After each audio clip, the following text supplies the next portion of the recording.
Oke, langsung aja. Sekarang kita akan masuk ke kunci jawaban kelas 3, tema 3, halaman 109, 110, 111, 112, 113, 114, 115, dan halaman 116.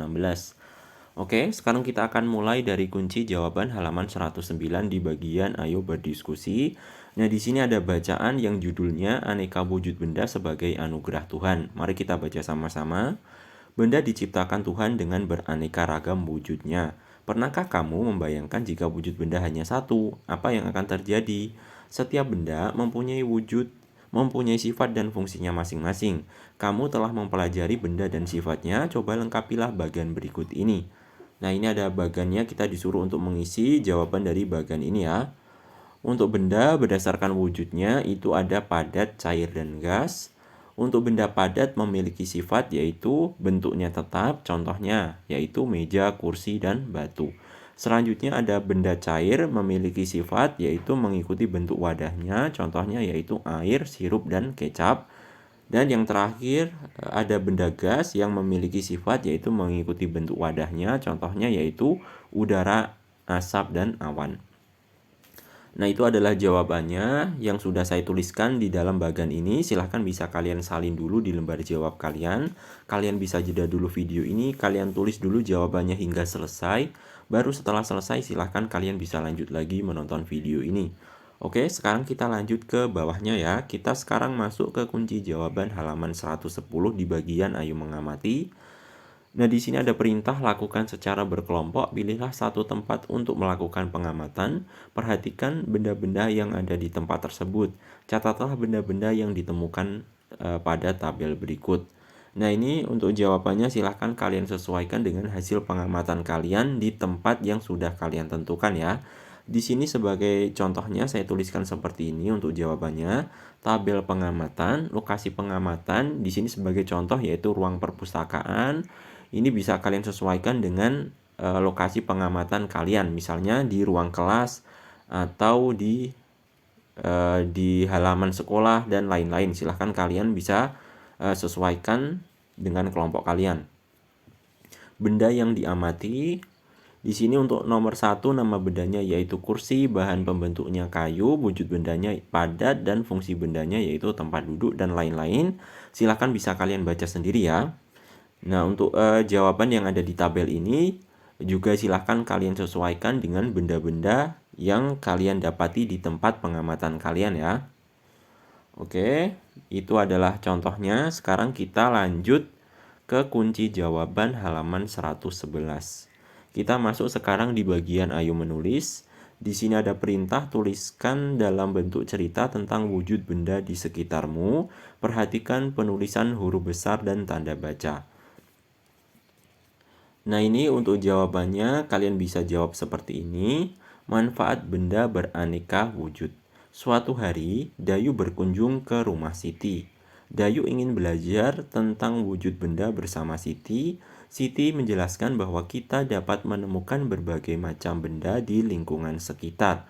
Wujud benda ada 3, yaitu padat, cair, dan gas. Setelah mendengarkan penjelasan dari Siti, Dayu menanyakan tentang manfaat keragaman wujud benda.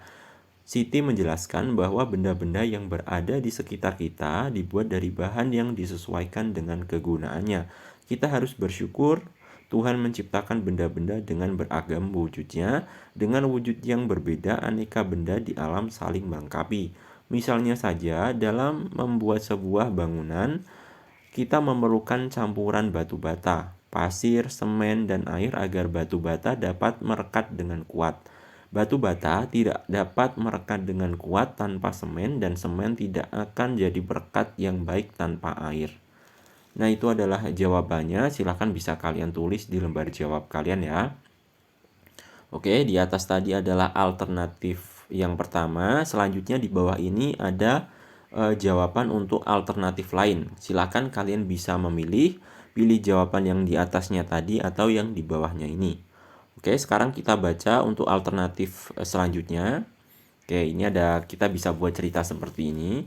Salma pergi membeli es. Setelah itu Salma menaruhkan es tersebut pada panci. Tidak lama kemudian Salma diajak ibunya ke pasar. Cukup lama Salma di pasar, akhirnya dia dan ibunya pulang. Sampai rumah, es tersebut sudah menjadi air. Mengapa es tersebut bisa mencair? Karena dipengaruhi adanya perubahan suhu atau panas. Jadi berubah wujud dari padat menjadi cair karena adanya kenaikan suhu atau panas. Peristiwa perubahan zat padat menjadi zat cair dinamakan mencair atau melebur. Nah, itu adalah alternatif yang kedua. Silahkan kalian bisa pilih untuk jawabannya. Pilih yang di atas tadi atau yang alternatif kedua ini. Oke ya, itu untuk jawabannya bisa kalian tulis dulu. Kalian bisa jeda dulu video ini. Kalian tulis dulu pelan-pelan sampai selesai. Baru setelah selesai silahkan kalian bisa lanjut lagi menonton video ini. Oke, sekarang kita lanjut ke bawahnya. Kita masuk ke kunci jawaban halaman 112 dan halaman 113 di bagian ayo berlatih. Oke, mari kita baca. Siti sedang memperhatikan timbangan untuk menimbang bayi. Semua timbangan berwujud benda padat. Apakah kamu pernah melihat timbangan selain berwujud benda padat? Ada beberapa satuan massa yang sehari-hari disebut berat, seperti kilogram, gram, dan ons. Ketiga satuan ini saling berhubungan. Lakukanlah percobaan berikut. Percobaan menimbang dengan timbangan kue. Perhatikan berat benda 1 kg dan 1000 gram. Apakah benda tersebut menunjukkan berat yang sama? Nah, ini ada gambar 1, gambar 2, gambar 3. Perhatikan gambar di atas. Gambar 1 menunjukkan bahwa 1 kg sama dengan 10 ons. Gambar 2 menunjukkan bahwa 1 kg sama dengan 1000 gram. Gambar 3 menunjukkan bahwa 1 ons sama dengan 100 gram. Tentukanlah, nah ini di bawahnya ada pertanyaan ya, tentukanlah satuan berat yang tepat. Nah, di sini jawabannya sudah saya sediakan. Nomor 1, berat badan Udin adalah 30 kg. Nomor 2, ibu membeli telur seberat 1 kg. Nomor 3, berat cincin ibu adalah 3 gram. Nomor 4, gula pasir yang dibutuhkan untuk membuat kue adalah 250 gram. Nomor 5, ibu memerlukan bawang seberat 100 gram untuk memasak. Oke ya, jawabannya silahkan bisa kalian salin di lembar jawab kalian. Lanjut, sekarang kita masuk ke kunci jawaban halaman 113 di bagian ayo mencoba. Mari berlatih menimbang badan. Gurumu telah menyiapkan timbangan badan, lakukan secara berkelompok. Langkahnya sebagai berikut. Nomor 1, timbanglah berat badan seluruh anggota kelompokmu secara bergiliran. Nomor 2, catat hasilnya di dalam tabel. Nomor 3, urutkan berat badan mulai dari yang teringan hingga yang terberat. Nah, di sini untuk jawabannya silahkan kalian sesuaikan berdasarkan berat badan kelompok kalian ya. Di sini untuk contoh jawabannya saya tuliskan seperti ini. Nomor 1 ini contoh nama anaknya yaitu Bianca dengan berat 31 kg. Nomor 2 ada Reno dengan berat 33 kg. Nomor 3 Mizu dengan berat 40 kg. Nomor 4 Septi dengan berat 37 kg. Nomor 5 Amanda dengan berat 44 kg. Dan nomor 6 ada Betran dengan berat 28 kg. Nah, itu silahkan bisa kalian sesuaikan jawabannya berdasarkan berat badan kelompok kalian ya, teman-teman di kelompok kalian. Urutan berat badan mulai dari yang teringan hingga yang terberat. Kalau di sini sebagai contohnya yaitu Betran 28 kg, Bianca 31 kg, Reno 33 kg, Septi 37 kg, Mizu 40 kg, dan Amanda 44 kg. Nah, untuk urutannya lagi-lagi silahkan kalian sesuaikan dengan urutan berat badan teman di kelompok kalian ya. Lanjut, sekarang kita masuk ke kunci jawaban halaman 114 dan halaman 115 di bagian ayo mengamati. Lani sering membantu ayahnya menjaga toko. Lani membantu ayah menimbang bahan-bahan makanan. Orang tua Lani cukup berada, namun Lani anak yang sederhana. Hidup sederhana adalah hidup yang sesuai dengan kebutuhan. Hidup yang tidak berlebihan dalam menggunakan harta. Diskusikan dengan teman di kelompokmu. Lingkari kata-kata berikut yang sesuai dengan hidup sederhana. Nah, ini untuk jawabannya silahkan bisa kalian lingkari di kata-kata rendah hati, secukupnya, cermat, berbagi, dan hemat. Oke ya, silahkan kalian bisa lingkari di kata-kata tersebut. Oke ya, kalian bisa lihat jawabannya di layar kalian saat ini ya. Silahkan kalian lingkari, kalian bisa jeda dulu. Kalian lingkari dulu hingga selesai, baru setelah selesai melingkari silahkan kalian bisa lanjut lagi menonton video ini. Oke, sekarang kita lanjut ke bawahnya. Di sini ada pertanyaan.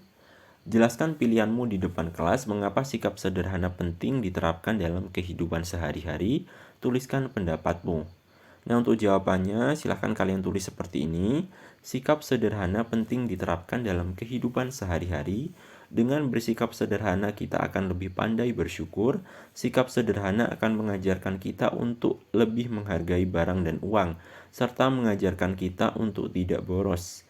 Hidup sederhana membuat kita lebih mudah untuk berbagi dengan sesama. Sikap sederhana merupakan cara hidup yang tidak berlebih-lebihan dalam hal makanan, minuman, pakaian, serta gaya hidup. Oke, silahkan kalian bisa tulis jawaban tersebut di lembar jawab kalian.